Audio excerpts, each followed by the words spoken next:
ghost! There's a ghost! Don't come near me! Oh my. I'm human and so are you.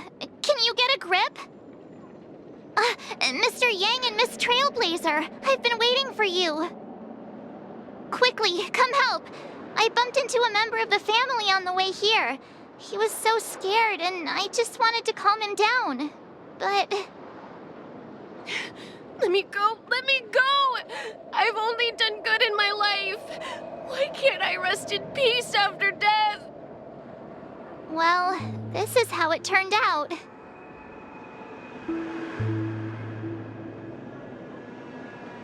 Ha ha, you're a regular comedian. He thinks he's dead. Although, when I first fell in, I also thought the same. Dear guest, this is not the afterlife. This is Dreamflux Reef. That's right. Did you hear that? Repeat after me. Dreamflux Reef. You're talking to someone invisible. If I'm not dead, what am I? I shouldn't have pushed my luck and tried sleeping in my dream. Curiosity kills the Papeshi. So stop asking. You'll alert the monsters. All the dead are right here. All of them. You're not talking about the memory zone meme, are you? Don't say that name! It's all your fault. They're coming!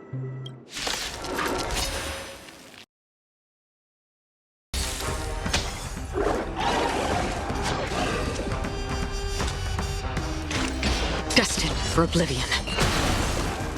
Good times. Time to say bye. Boom.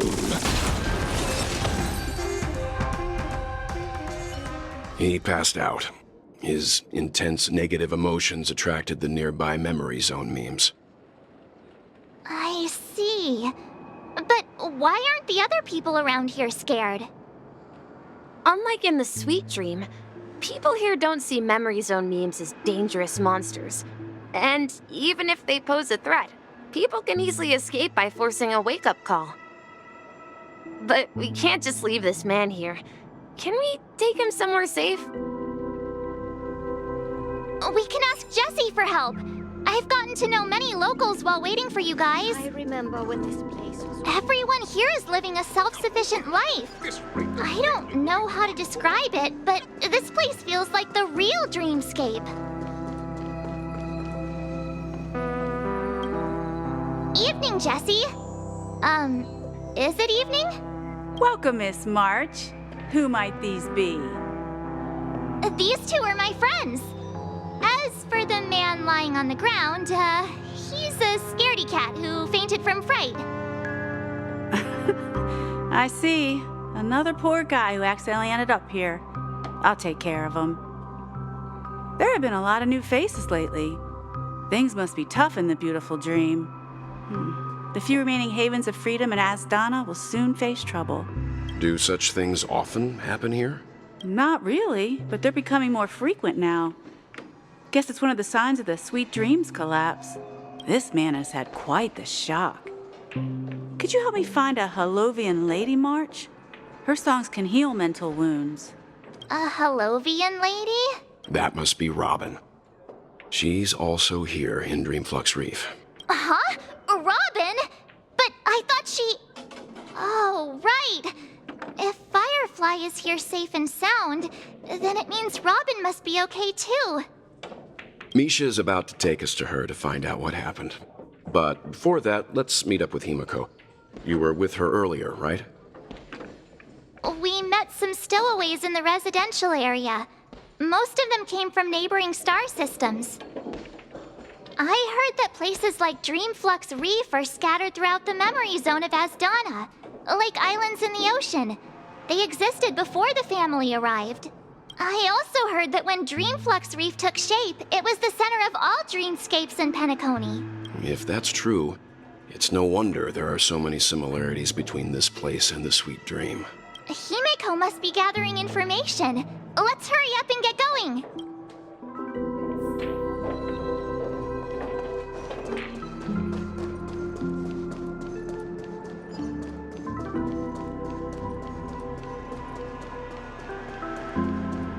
This is where we split up.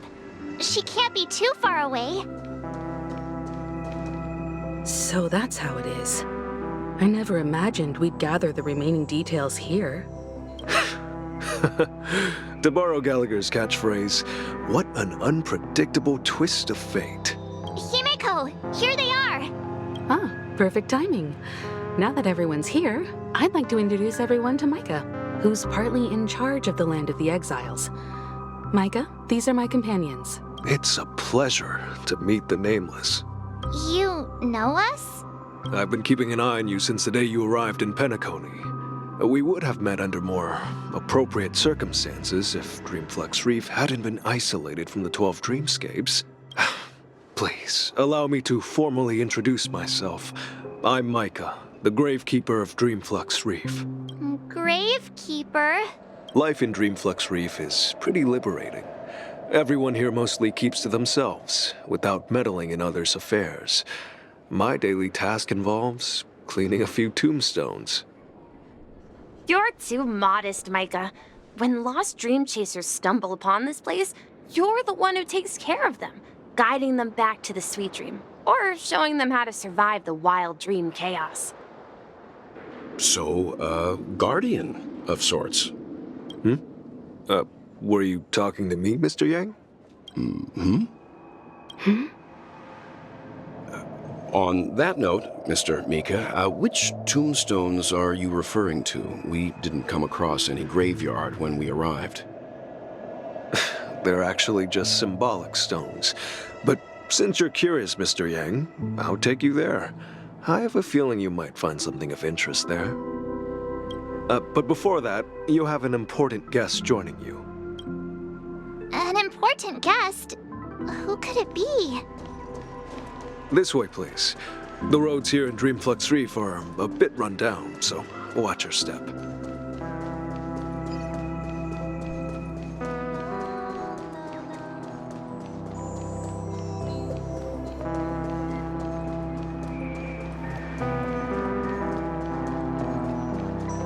There she is. It really is her! Miss Robin! Everyone sang so wonderfully. It's not often that I tried this music style, but I've gained some valuable insights from it.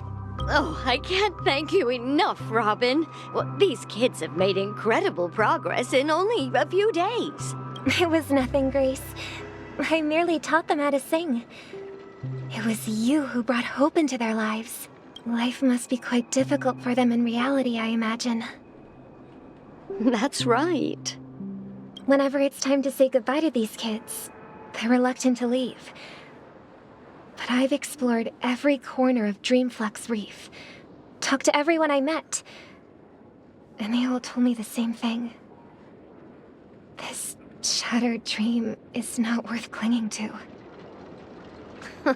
It seems you truly are a child of the Harmony. Emma and Andy are orphans I took under my wing. Carol there, with her blind eyes, used to work at a nutrition center in the outer ring of Penacony. And as for Gary, he's been living with autism since he was a child. They're not old enough to enter the sweet dream managed by the family. If we compare people to birds, these kids are like fledglings with impaired wings. But in this dream, well, they can fly freely. Even if they stumble along the way, well, they're still relying on their own strength. And me, an old lady with no legs. Well, without this dream, I couldn't even walk toward them. I'm glad that you found a new life here in Penacony. It's just... Don't worry, Robin. Dreams have their significance, but they aren't everything. Both the children and I understand this. No matter how long we fly through this dream, we will one day return to reality. But you know what? Emma and Gary aren't plagued by their insecurities anymore. No, and Carol is learning how to cope with her blindness. And Andy is livelier than ever. Well, even I've become more optimistic. You see, in dreams, we learn how to live. Once we return to reality, we learn how to survive. And should our feathers be damaged, then we share our wings with one another. There's no need to covet an illusory sky in dreams, because we have the right and the ability to fly towards a broader horizon. It's a relief to see you safe and sound, Miss Robin. It's nice to see you all again, Astral Express crew. I heard my disappearance caused quite the commotion out there. I'm really sorry about that. Since you're here, can we assume that you're fully aware of the situation in Penacony? Ever since I returned to Penacony, my voice started to change, until it gradually faded away. At first, I thought it was a temporary ailment, perhaps due to having been away too long. I thought maybe it just takes some time for my body to acclimate to the high concentration of Memoria and Asdana. But now it seems the root of the problem goes way beyond me. There are elements around me that don't align with the harmony. And losing my voice is just one of the signs of the Sweet Dreams collapse. The Sweet Dreams collapse. That memo keeper mentioned the same thing. So it's real. While I was away from Penacony, the boundaries of the 12 dreamscapes kept expanding outward. But whenever I mentioned the anomalies in my dreams, all the family heads refused to talk about it. Only my brother was willing to respond. Later, I discovered the secret letters from the IPC ambassador, which further convinced me that there are hidden secrets beneath the surface of Penacony. So, following the clues in the Oak family's dossiers, I found my way here. The land of the exiles, concealed by the family under the guise of death. A dream within a dream, where Penacony's past is buried.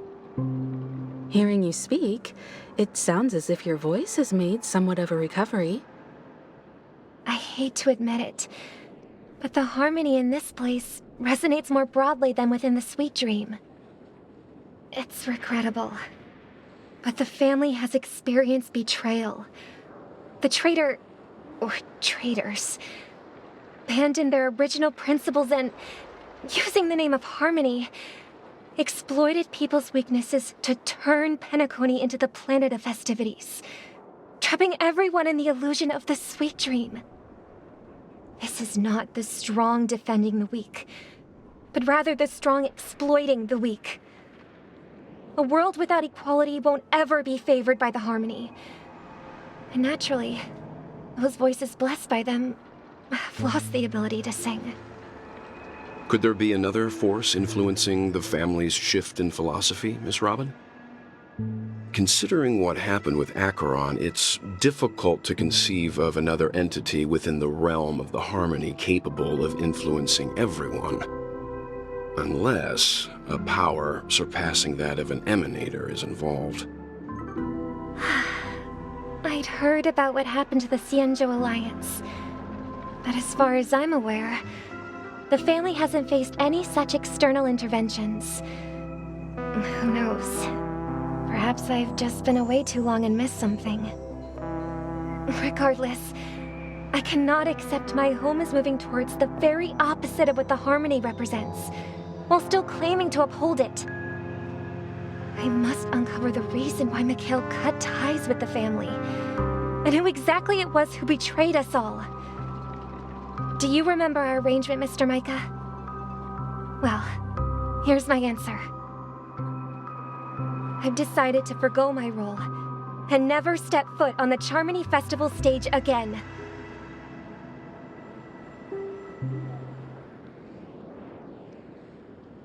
Look here, brother. A little bird. Looks like a fledgling Charmony dove. But Charmony doves don't live here. So, how did this little bird get here? Maybe its parents abandoned it? It looks weak and frail. Why don't we find something soft and make a nest for it? This place is too dangerous for a fledgling. Let's take it with us. We can put it on the wooden shelf in front of your window. Okay. A bird like that must have a beautiful singing voice. I'll ask the family head to build a cage.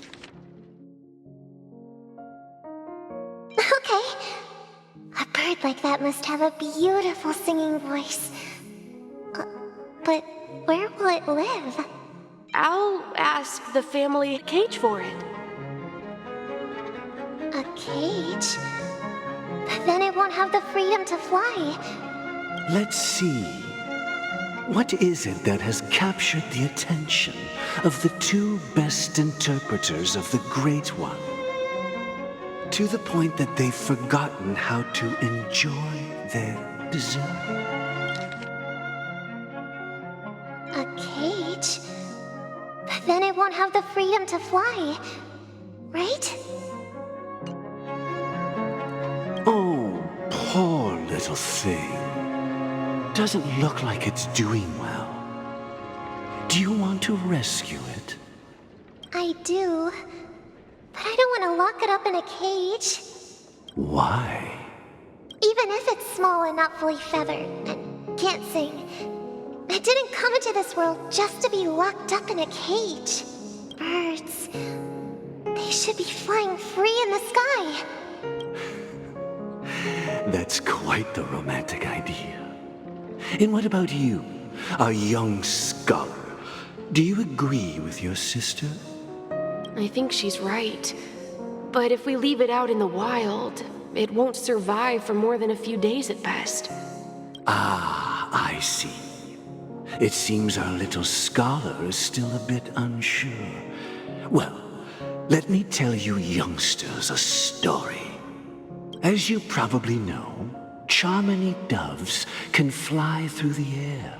When they fly really high, the friction caused by the flapping of their feathers against the atmosphere creates amazing lights so that they look like shooting stars. We've seen this spectacle so many times that we think it's just something they can naturally do. But that's not the truth. Their radiant display is the result of countless struggles against nature over generations. Their ancestors were too weak to survive on the ground, so to escape predators, they started seeking new opportunities in the air. After countless attempts by many generations, one of them finally figured out how to fly. It soared into the sky and never looked back at the ground again. So, you mean birds aren't born to fly, but they find a way to do it through their determination, right? Well, that's an idealistic way of putting it. So, what are your thoughts, Sunday?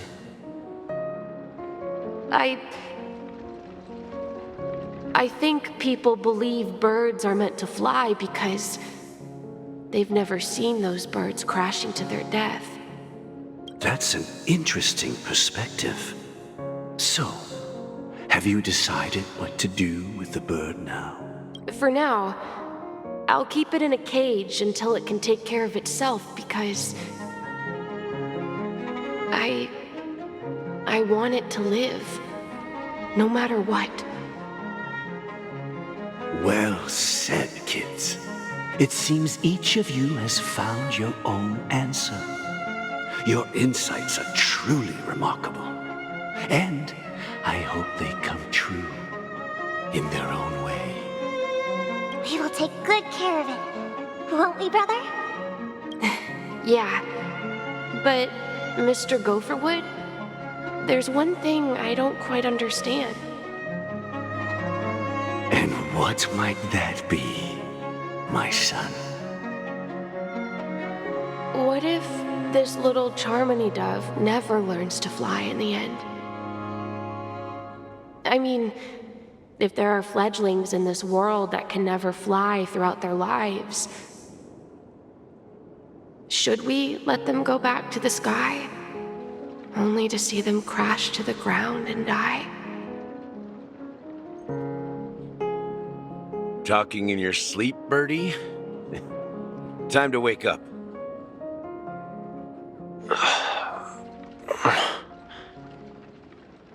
Huh? Need a hand? I'm still alive? Yeah. Happy about that? Where is Robin? Tell me. Now. I knew that was going to be the first thing you'd ask. Don't worry, your sister is here, safe and sound. She's probably walking around the streets now. If I were you, I'd be more worried about myself. After all, right in front of you is the guy who just stabbed you in the chest with a dagger. If you wanted to kill me, you wouldn't give me the chance to speak. Just tell me your demands, lackey of the Watchmaker. So, you figured out who I am, huh? No wonder you had the guts to go against the Dream Master and the Four Families. Looks like I made the right choice. Choice? You are aware of my plan and see through my act. Time is running out, so let's drop the charades. I'm suggesting we cooperate. Cooperate? What makes you think I'd cooperate with you? The fact that the famous Robin has chosen my side. Plus, some clues about a traitor and a bright future for Penacony. Any of that catch your interest? I find it hard to believe a man who's full of deception. Fine. You don't have to trust me. What you should trust is the sense of justice inside of you. Show me Robin first. All right, as you wish. Here she is. Huh? What's your trick this time? Just kidding. I mean, this lady will lead us to Robin, right? And the crew, too. There are too many people who you owe an explanation. That'd be great. Please follow me, Honorable Oak Family Head.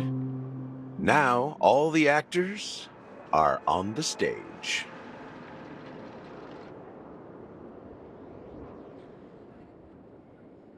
This is the monument I mentioned earlier. The names inscribed on it should be familiar to all of you. Rosalina and Tiernan. When Penacony was known as a frontier prison, it was the Trailblazers who connected it with the stars. They were the heroes who saved Astana, and their names deserve to be immortalized, not just on the small stone tablet, but in the annals of history for all of time. However, today, the planet of festivities is nothing but sweet dreams. That heavy piece of history is all a distant memory. Just like that prison. If their names are inscribed here, then that means... According to Micah, they died long ago.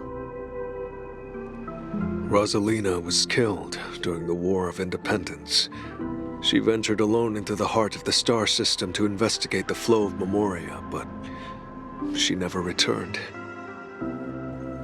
Tiernan was a skilled gunslinger, strong and reliable. He led the people through countless battles, but he didn't live long enough to witness the arrival of true peace. In the decade following the war, Penacony faced challenges internal and external. To protect Astana, Tiernan took up the way of the Trailblaze and led the Lampmoth family to explore beyond the system, only to be surrounded and wiped out by the swarm. Though I had expected as much, the tales of these heroes truly are sorrowful. True to the title of Trailblazer, they spent their lives venturing into the unknown. But what about this tablet? There are no names carved on it. When Dreamflux Reef was created, its owner was still alive. However, he insisted on erecting a monument for himself, saying that it will happen someday. Here we meet again. Everyone from the Astral Express. Robin.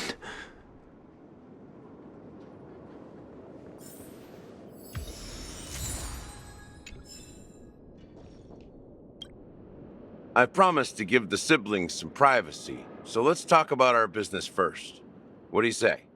That sounds sensible enough. Since you went through the trouble of gathering the family head, the crew, and the stellaron hunters, I'm guessing you have something important to say, Mr. Gallagher? Oh, is it that obvious? The look on your face is practically screaming, I'm the one behind all this. You're right, Mr. Yang. It is indeed time to come clean on everything. The siblings already know what they need to, and they've made their choice. But you, Nameless, arrived a bit late. So it's only fair that I answer your questions. Before we begin, let me reintroduce myself. I'm the founder of Dreamflux Reef, the deputy of the Watchmaker, and the one who sent out that invitation. As Gallagher, the history fictionologist, I humbly extend my greetings to you all. History fictionologist? So what, everything you told us was made up? Well, don't worry. Almost everything I shared was true. Well, except for the part about the family accepting me back. I double-checked with Micah, and everything he said about the family, the Watchmaker, and Mikhail is true. Thank you for your understanding. Now let's get down to business. I'm sure you're all wondering why I went through the trouble of setting up this battle for the legacy, inviting different factions, and stirring up a ruckus all over Penacony. Well, it all boils down to something very familiar to all of you. The stellaron. The stellaron? But how is that possible? Penacony is a free-flowing interstellar hub. There are no signs of contamination whatsoever. You're totally correct. So, care to take a guess at what that means? How keen. Well, what should I say? I expected nothing less from the person here who is the most familiar with stellarons. The sweet dream doesn't come out of thin air. If you think of the memory zone as the sea, creating the land of the dreams is like filling that wild ocean with earth to make an island. To achieve this feat, without the help of an emanator of remembrance or enigmata, the only way is to use a stellaron. And that's not something you can achieve with a simple wish. It requires vast quantities of knowledge, time, and manpower. I'm sure you get what I'm hinting at. In Azdana, the planet of festivities itself is a stellaron disaster. The planet of festivities itself is a stellaron disaster? It all started a long time ago, back when the Watchmaker and his crew liberated the frontier prison. They faced countless challenges as they began building Penacony from the ground up. That's when the idea of using the stellaron came into play. The stellaron first entered the Azdana system during the war. The Nameless warned everyone against the folly of attempting to tamper with such a power, and most heeded their words. But there are always people in the shadows with ulterior motives. The turning point came after Tiernan's death. With two of the Nameless gone, the Watchmaker had to go to the front lines. It was at that moment his rivals saw an opportunity. By the time a representative from the Montour Systems family arrived at the Watchmaker's call, the stellaron had already been activated and was seeping into the primordial synesthesia dreamscape. And I suppose the family happened to possess the knowledge to seal the stellaron? Not just that. They knew far more about the stellaron than the average person. They helped Mikhail swiftly quell the civil unrest and played a part in building Penacony under the disguise of the Harmony. Those 3 eras were known as the Age of Dreaming.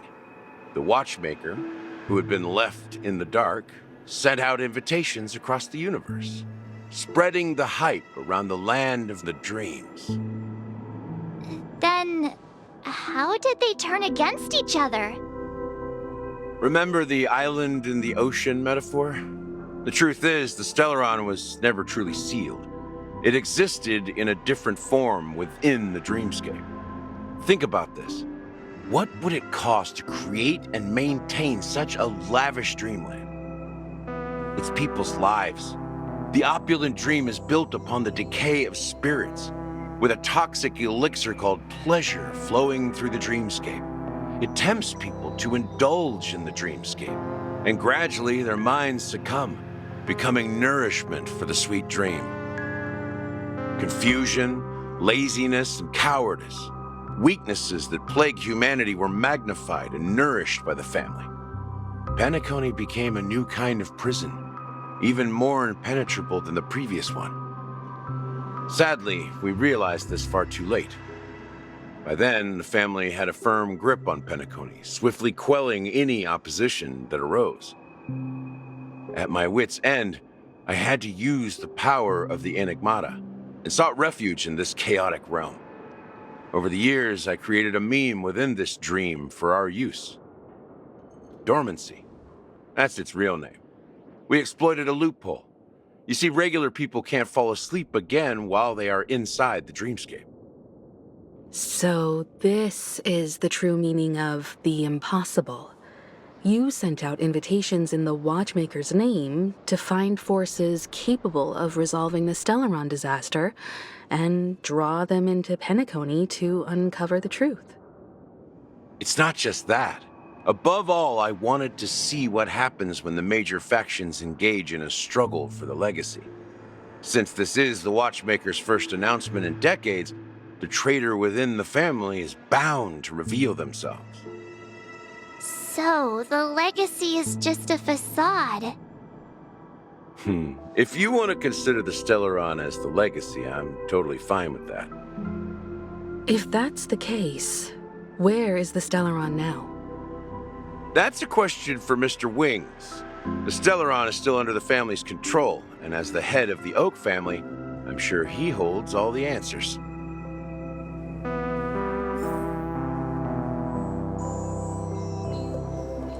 As I suspected, the core of this issue lies within the stellaron. You all look quite serious. Is there anything I can do to help? Go ahead. I'm sure Mr. Wings holds all the answers.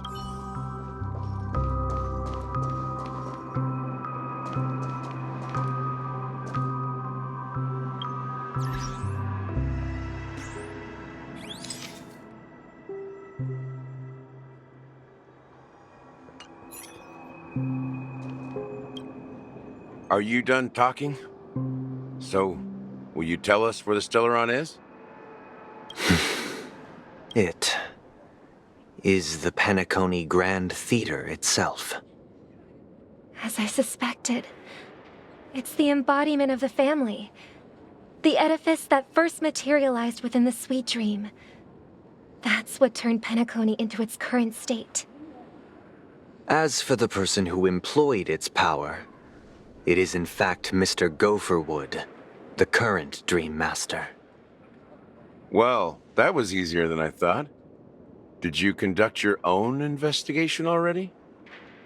Correct. When I was trying to track down the person who murdered my sister, apart from you, Gopherwood was my second suspect. Confronting me first turned out to be a smart move on your part. I didn't have other options. The Dream Master has been elusive, and even the heads of the families can hardly get an audience with him. Moreover, Mr. Gopherwood has been kind to my sister and me. And I didn't want it all to end like this. What do you mean by that?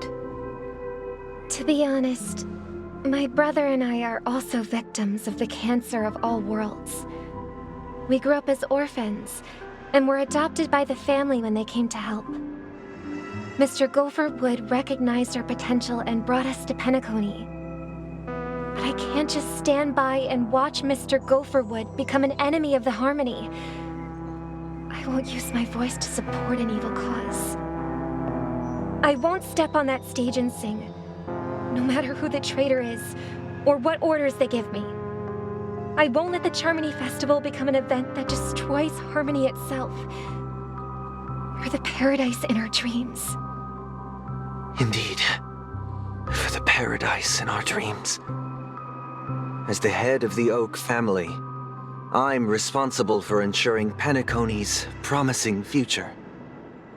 Robin and I will head into the Sweet Dream and confront the Dream Master. And if it turns out that the family has truly strayed from the Harmony, I'll fight alongside you. We'll put the Charmony Festival on hold and make sure Mr. Gopherwood pays for his blood debt. The enemies you are about to face aren't like this old dog here, who can barely even bark. Since our interests are aligned, why don't we team up? Maybe, just maybe, we'll have a shot at success.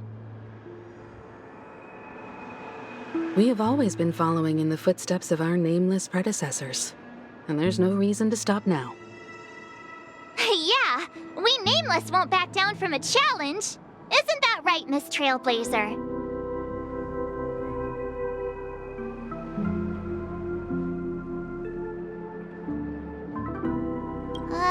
That line actually makes me a bit nervous. Rest assured, sitting on the sidelines isn't in our nature. Mr. Sunday, Miss Robin, I'm willing to accompany you on behalf of the Astral Express. Having a third party present should help with negotiations, and could make all the difference if things get ugly. Thank you, Mr. Yang. Thank you all very much. The Charmony Festival is about to start, and time is against us. We must hasten. Everyone, let's gather over here. We still need to make some preparations.